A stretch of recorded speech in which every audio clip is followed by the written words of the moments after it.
Greetings everyone and welcome to a scene for Sabat Dinner Theatre. In this scene,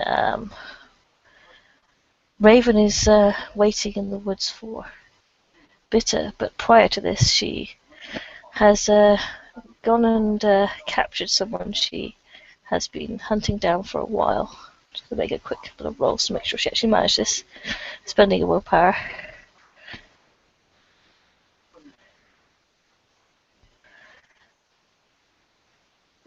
Good job I did. I got 2 successes, it's fine. And after a while, quite late into the night, probably about 11 or midnight, Saxon will come padding in to the burlesque house where Bitte stays, and he has something tied around his neck. And he approaches Bitte with his head down.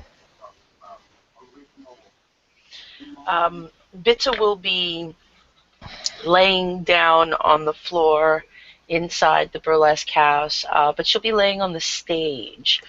Her arms stretched out to each side, her legs slightly ajar. She's wiggling her toes and her fingers as she's just kind of staring up into the rafters. That's when she'll notice someone kind of poking up next to her. You said it was Saxon, right? Mm-hmm. All right, and she's definitely met Saxon before, so I don't think I need to roll for anything, and she'll just kind of tilt her head over and look in Saxon's direction. And what is it that you want? He pads up close to her and nudges her hand slightly and shakes his head, and there's a little jingle. He's got something like a little white piece of paper tied around his neck. This will cause her to roll over and scoop her knees underneath her, so now she's sitting on her feet. And she'll crawl herself towards Saxon, and she'll grab the piece of paper from around his neck, and she will read it. What does it read, m'lady? It says, "Come to the woods. Once you get there, follow Saxon." And then Saxon barks and then starts walking off towards the door. And she will get up very sluggishly. Her whole body is just kind of slouched over, and she's very melancholy and very monotoned. She doesn't really want to do much of anything, but this seems like something that she should probably get up for. She has been spending a lot of her time just kind of being depressed and mopey around the theater, so she might as well get up and do something. She'll slowly get some sort of footwear on. I think she ends up grabbing 2 different shoes. She'll throw on a pair of pants, and she already had a shirt on. And she looks very frazzled and discombobulated. She looks nothing like her normal self. And she'll walk over towards one of the cars, well, the car that she's using at the moment. She does have to get rid of it one of these days. The longer she holds on to it, the bigger a chance somebody's going to link it to Jacob and then to her, and then so she's going to get into the car and then drive to the location in which it was stated on the paper. She will literally not have any music on the whole car ride, dead silence, and she will every once in a while look over at Saxon and give him a little touch behind the ear or pat on the head. She'll kind of talk to him a little, saying, you're always such a good boy. You do whatever your master says. I wish I was more like that. And she'll look over her right shoulder every once in a while and mumble as well. And when she gets to the location, she'll get out. Saxon will follow. And then she'll follow Saxon. As soon as you get out of the car, he heads. There's a park before the woods, and you can probably park the car somewhere in the car park towards it's like a sort of regular park with a kids' playground, but it doesn't look like anyone really goes there. It's quite a rundown neighbourhood. And Saxon will take off, but not so fast that you can't keep up with him. He'll look over his shoulder every now and again to make sure you're keeping up. Well, she can run pretty fast. I mean, she does have celerity, so she can move nice distances. But let me take a look at her sheet. Yeah, no, she won't be able to keep up with him 100%, but she won't ever let herself get too far away from him. Like, even if he gets a little too far away, I'm just going to go ahead and activate her heightened senses and use sight and sound so that she's able to see him even if he's a bit of a distance away from her. After about 10 minutes or so of sort of walking / running, you get to a clearing and you can see candles of being lit along the floor to make it a little bit easier for you to see in the pitch black. And the candles slowly pan and flicker the light up to where you can see a pair of legs hanging from a tree.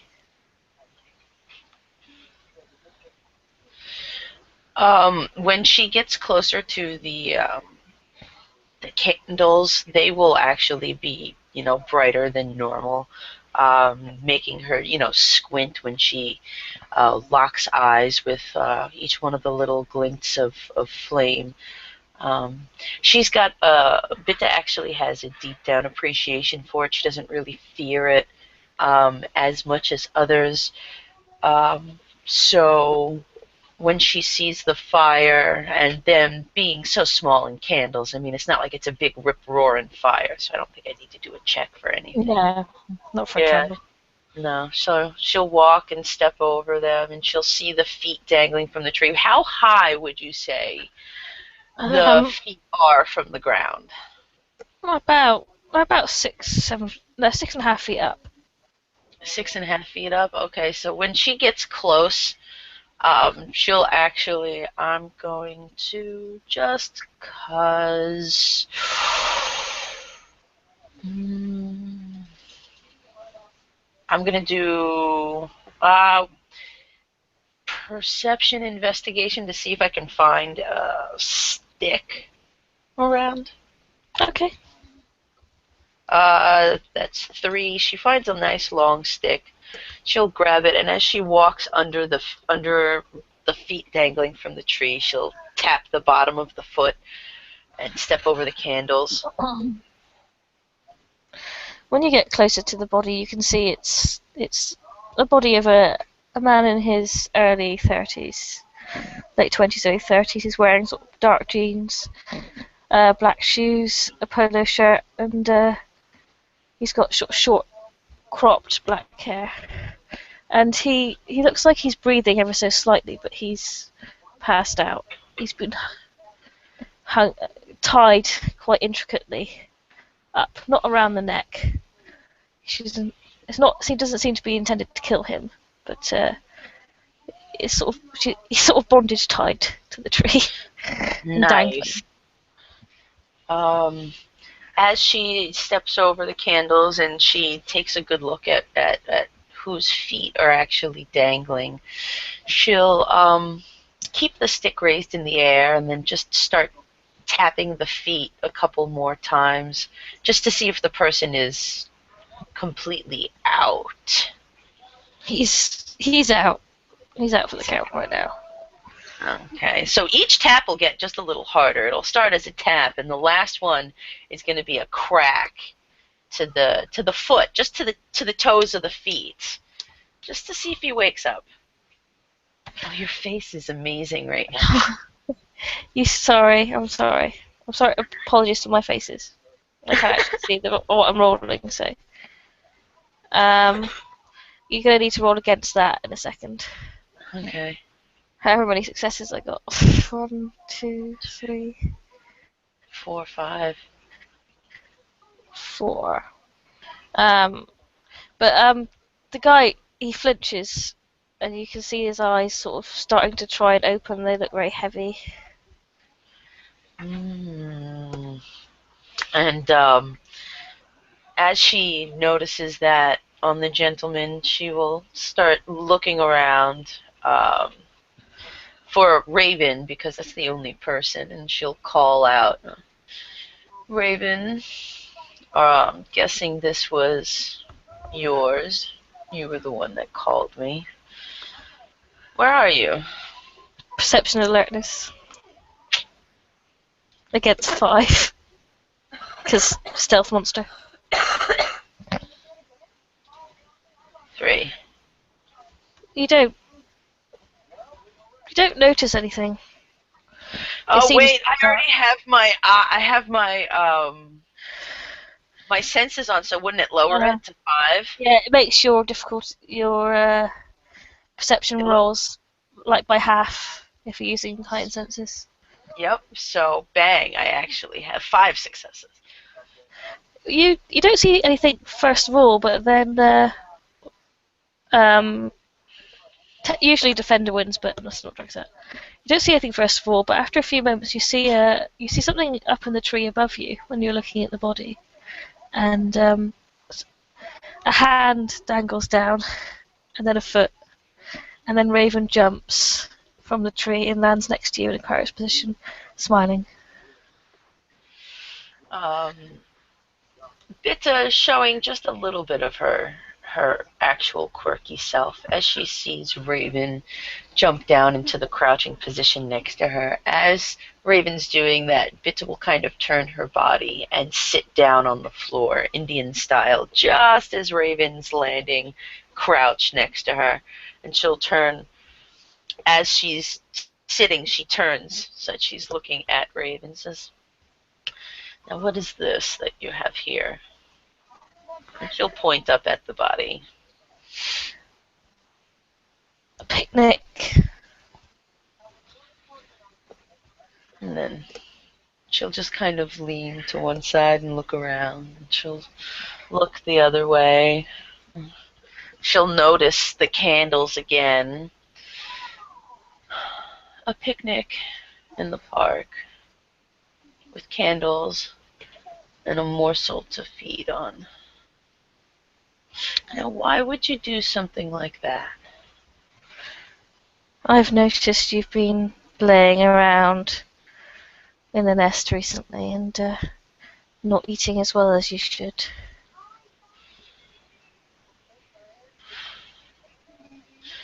There's. Yeah, I guess so. And she's a little frazzled. She'll look over her right shoulder and, murmur a couple of things. And look back over at Raven. Yeah, I guess I haven't really been doing any good for myself, laying around.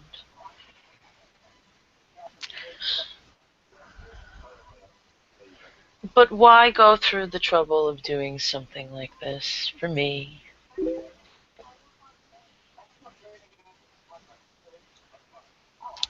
Because we are supposed to help each other, and you wanted us to bond. Here we are. I've been tracking this one for a while.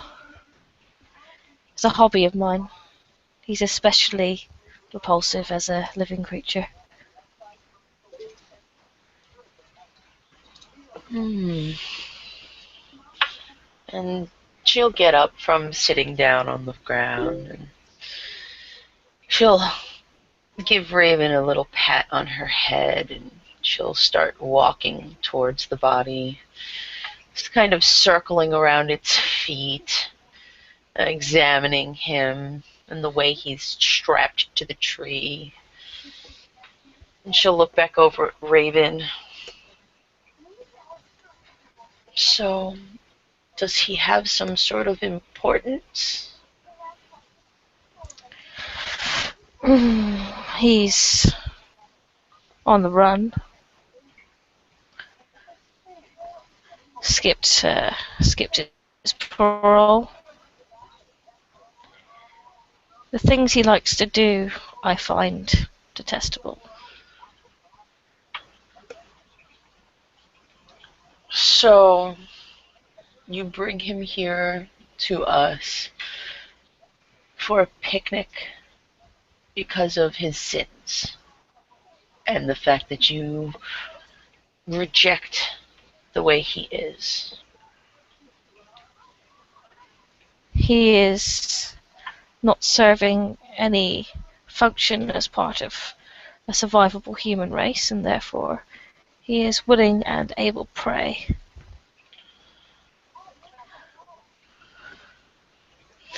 And she'll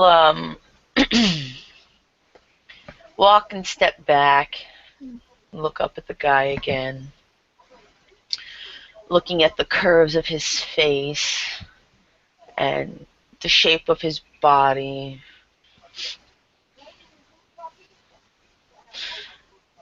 I can see where you're coming from. And food does sound a bit appetizing at the moment. It has been a little while. And I guess this is a well enough a time for you to get to know me a little more and me to get to know you a little more. Are we going to let him hang up there all night, or are we going to bring him down for pleasure? Well, I've already had my appetizer, so I'll let you do what you want. And Um, Raven takes out a knife from her boot.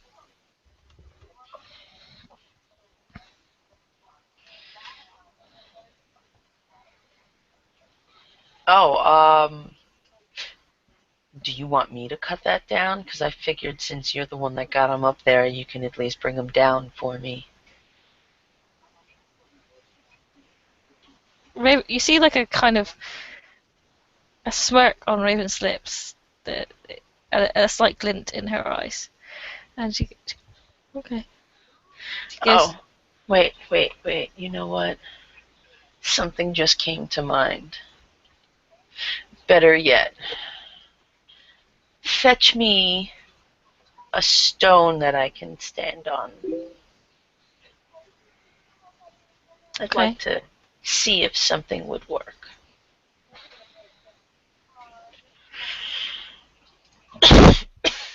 And as you go and you yeah, clearly find and fetch a stone, because that's all the successes. yeah, It's definitely a big enough one for her to be able to stand on, so she could at least get closer to the body. mhm, And as she gets closer to the body, like Raven, roll perception, awareness. I want to see if you can see this slight change in Bitte's face. apparently I can. Oh, absolutely. Okay, so you are going to see everything about Bitter right now. You're going to see almost a small twinkle in her eye pop up. You're going to see her mouthing some words, but she's not actually saying them. Uh, the mouthing of the words is so slight that you're only getting partial when you're staring at her lips. So you'll definitely, if you're good at reading lips, which I'm going to give you because you got, all the successes, you'll see her mouth the word Alex, um, the word mother, um, the word dark a couple times. Um,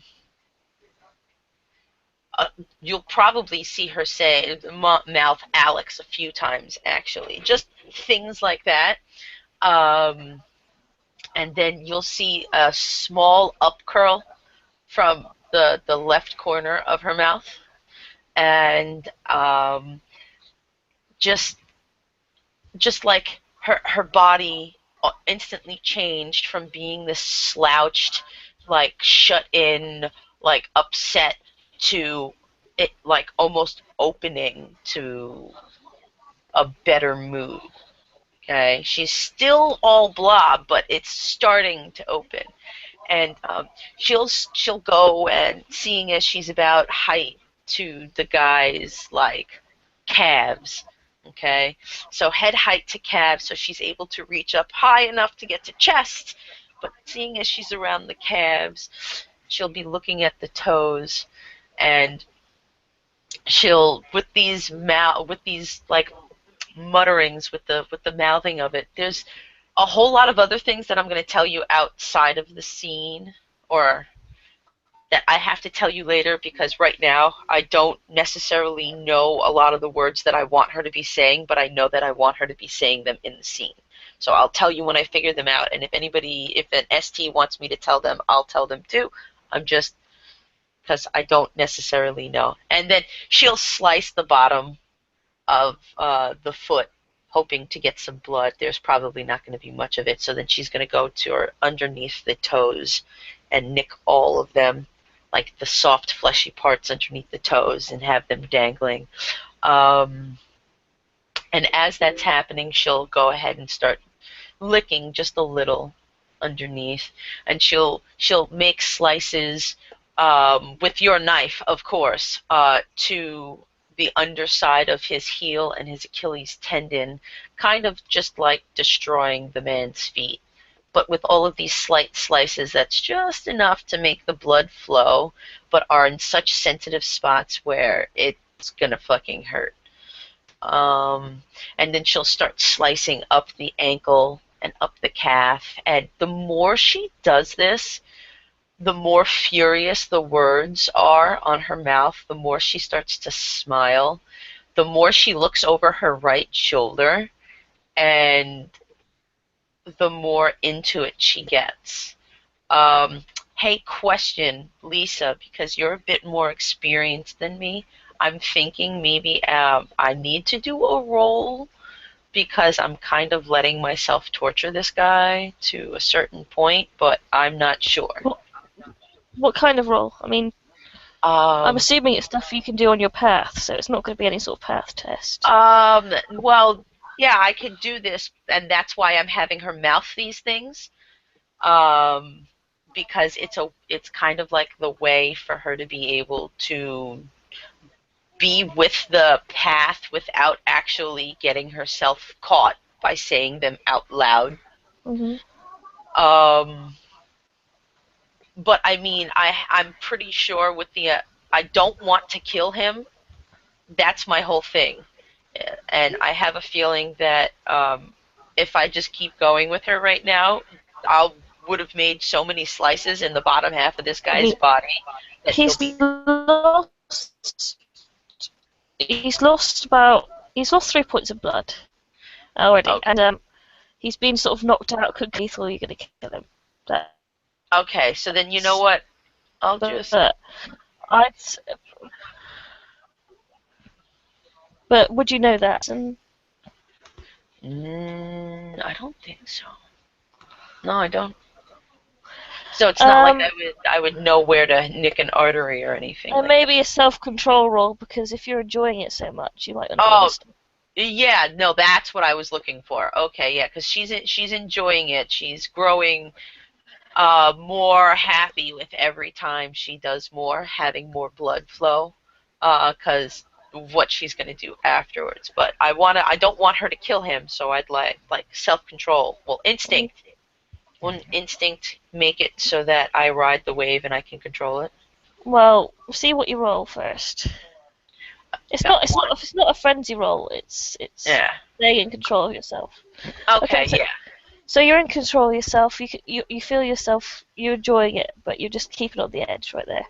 Okay. So then that's where she's gonna stop after getting like I'm gonna say like 15 to 20 nicks or some like nice lacerations on this guy's feet and lower legs, and then she's gonna jump off of the rock back onto the ground, and she's just gonna step underneath the guy where he's dangling, and let it just rain blood on her. And every once in a while, she'll just look up and let the drops fall into her mouth. Um, I'm hoping that there's going to be one nice little flowing stream so she can just be like underneath that and gulping. But I'm pretty sure, unless somebody closes this guy up, he's going to die from bleeding here. Yeah, well, I don't think he's going to make it out of these woods alive, put it that way. Oh, what exactly are we going to do with him now? As she just kind of sways underneath the blood. You see Raven's crouched there still, and she's gone after you, stood on the rock. For a while, this guy screamed, and now he's passed out again from blood loss. Mm-hmm. And Raven is crouched, and she's got this look on her face that's quite wild. It's a very intense look on her face, and she's staring right at you and right at the blood dripping down.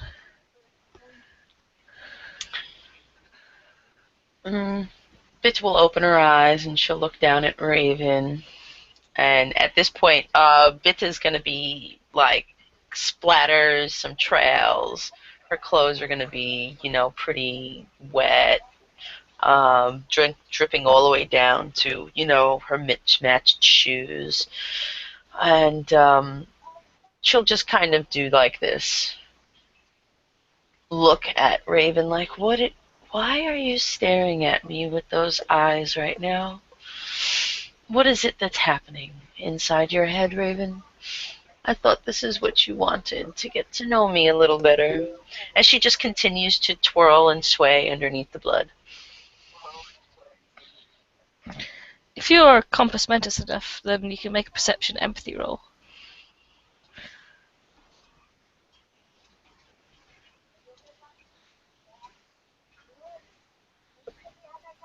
It's not. She doesn't look angry at all. It's not an angry look. It's kind of entranced almost, but it's animalistic thoughts more than anything else. He seems to actually enjoy the display. There's pleasure in her glance, but she forces herself to look away and stand.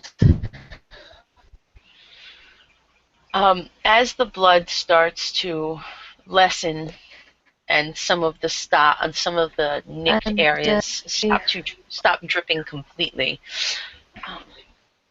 Bitte will uh, almost grab the air as if she had been dancing with someone this whole time, because in Bitte's head she has been dancing with someone this whole time.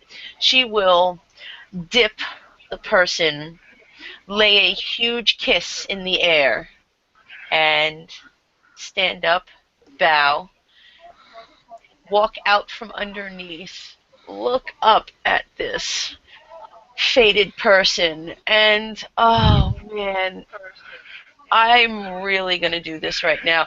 I am going to use my aura perception because I want to see his aura go out. Okay. One success. That's good enough. I just want to see that shine and that color that's around this gentleman fade away to nothing. Raven walks over and she goes over to his head, and he's probably too gone to be able to open his eyes. So with her leather gloved hand, she pulls his eyelids open and looks at Bitter quickly. Her free hand dips inside her jacket pocket and she pulls out a picture of a young girl about 12 years old. And she holds it there. And you watch her hold it there until the light fades from his aura. And he's dead.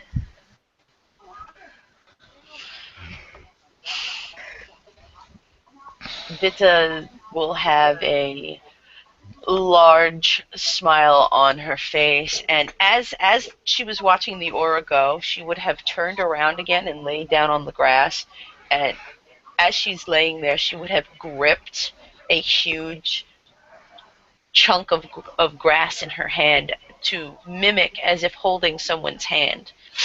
And she would have been holding it and squeezing it tightly and tighter as the aura was fading.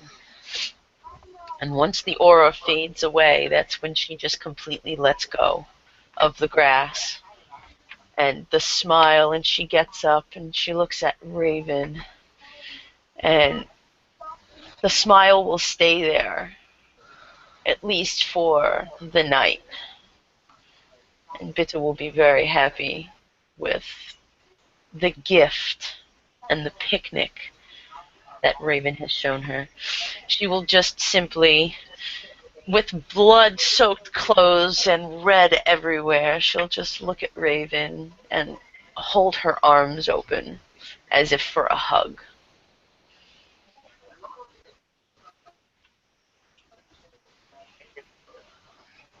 Hoping that Raven will get the hint. Uh,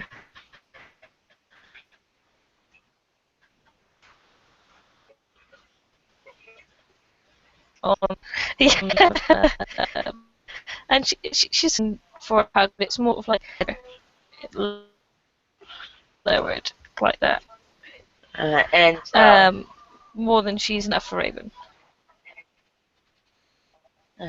well, Bitte won't want to get you covered in blood, so she will simply do the faux hug for now, because we're gonna have Yeah. to at least travel back somewhere, and yeah, don't want two people drenched in blood. So she'll do this faux hug, and she'll tap her hands on you and tap your head, and she will whisper in your ear um, just a generalized statement about how happy you've made her at this point, and how she wishes that she could feel like this for nights to come. And Mm, she will release, and then Raven. go ahead. Sorry. Carry on. Go ahead. Once she releases Raven, she puts the knife in a bag and tilts her head back and hopefully not fail this roll. Good. That's not success. She howls, and a load of wolves, well, not a load, a couple of wolves, including Saxon, appear. And she will tell them to. Well, they know what to do. They'll Yeah. deal with the. And Raven says, "Well, I'll dispose of this." But I doubt anyone will miss him.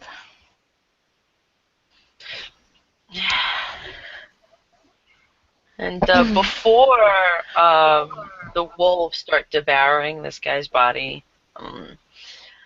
Bitte will tell Raven, I will be heading back to the theater now.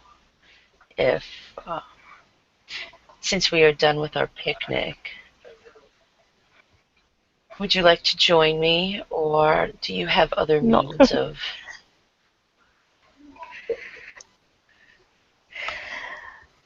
Look at you. Raven says she doesn't actually touch, but she just sort of reaches out, does this around your face. Like, okay. I have some clean clothes in the bunker. Change there. I'll wait for you, and then we can go back to the burlesque house. And she'll kind of look down at herself, and she'll touch her face.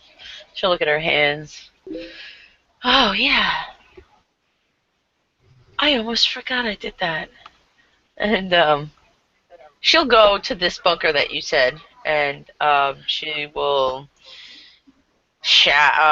get herself cleaned up and presentable and change into what are clearly Raven's clothes. Well, yeah, it's actually where Raven used to sleep, so it's just like got a little bit of crap in there, but there are clothes and a small Okay. sink, no shower, but Okay. Well, that's good enough. And she'll come out more presentable. well, I less blood not covered in stained. blood. Yeah, yeah. I.e., not covered in blood, and she will do a little turn in front of, like a little ballerina turn in front of Raven. Did I get everything? I think you're okay to drive. Okay. And she will go back towards the car, which will be a nice walk back through the park. And unless there's anything else that you want to discuss, I think we can call it a scene heading back to the theater. Yeah. Yeah. Raven will also come back later on in the evening and dispose of the knife and the clothes, etc., by burning and burying the knife to try to hide the evidence should anyone find the body. And yes, we close our scene there. Thank you, players, for playing, and thank you, whoever it is, mystery person, for watching. Good night. If I can actually get to click the button.